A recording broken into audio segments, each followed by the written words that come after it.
მასწავლებლები, რომლებიც გამოცდაზე ეგრეთ წოდებული შპარგალკებით მივიდნენ, მკაცრმა გამომცემლებმა პედაგოგების ნაწილს უპოვეს ფურცლები, რომლებზეც ეწერა მაგალითად გეოგრაფიის საფუძვლების ცალკეული ასპექტები, მათემატიკური ფორმულები, მათ შორის რა არის და როგორ უნდა განვმარტოთ მაგალითად მართკუთხა სამკუთხედი. ამ ფაქტების შემდეგ დამკვირვებლების ნაწილი გაუგნებული იყო, ნაწილი კი ამბობდა, რომ აღმოჩენა ახალი ტექნოლოგიების კუთხით არ გაუკეთებიათ და მექანიზმი მოძველებული იყო. მასწავლებლების ნაწილს ეგრეთ წოდებული შპარგალკები ტანსაცმელში ჰქონდა მომზადებული იყო შემთხვევები, როცა პირდაპირ სხეულზე ლურჯი მელნით ნაწერ ტექსტებს კაბების ქვეშ მალავდნენ. გიორგი ფუტკარაძე მოგვიყვებათ, როგორ მიმდინარეობდა პედაგოგთა სასერტიფიკაციო გამოცდების უჩვეულო პროცესი. მე რა დაწერე, იცი? ანუ ბავშვებისთვის ემოციური გრძნობები არის მნიშვნელოვანი. აი თავის და ემოციური და ამიტომ ფსიქოლოგიის ცოდნა, ანუ ავტორმა იცის ფსიქოლოგია, ბავშვების ფსიქოლოგია და პედაგოგთა სასერტიფიკაციო გამოცდები დღეს დილის 8 საათზე დაიწყო. პირველი გამოცდის ჩაბარება დაწყებითი კლასის მასწავლებლებს მოუხდათ. გამოცდის წინ როლები შეიცვალა და პედაგოგებს შვილები გულშემატკივრობდნენ. ველოდები დედაჩემს, რომელიც შემოსულია გამოცდაზე და მაინტერესებს რა შედეგით გამოვა და როგორ დაწერს.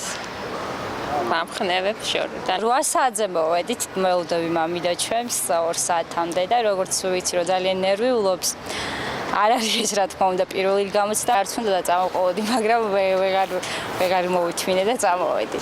გამოცდიდან გამოსული პედაგოგები ტესტების სირთულეს არ უჩიოდნენ, თუმცა იყვნენ გამონაკლისებიც.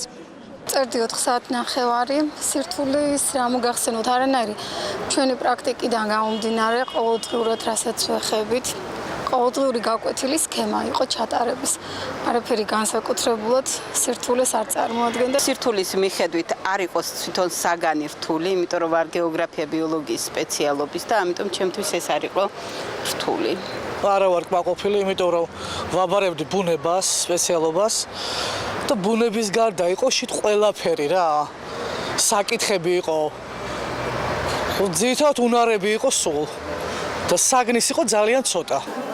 ქვეყნის მასშტაბით სასერტიფიკაციო გამოცდებისთვის რეგისტრაცია 25000-ზე მეტმა პედაგოგმა გაიარა.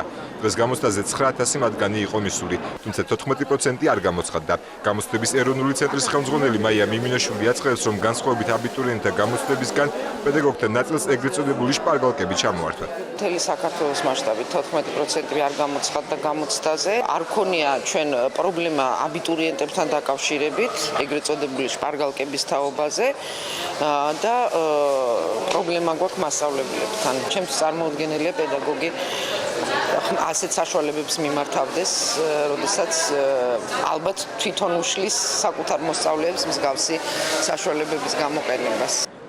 პედაგოგთა შემდეგი ნაკადი უკვე ხვალ პროფესიულ უნარების გამოცდას ჩააბარებს. 17 ივლისს კი საგამოცდო პროცესი დასრულდება.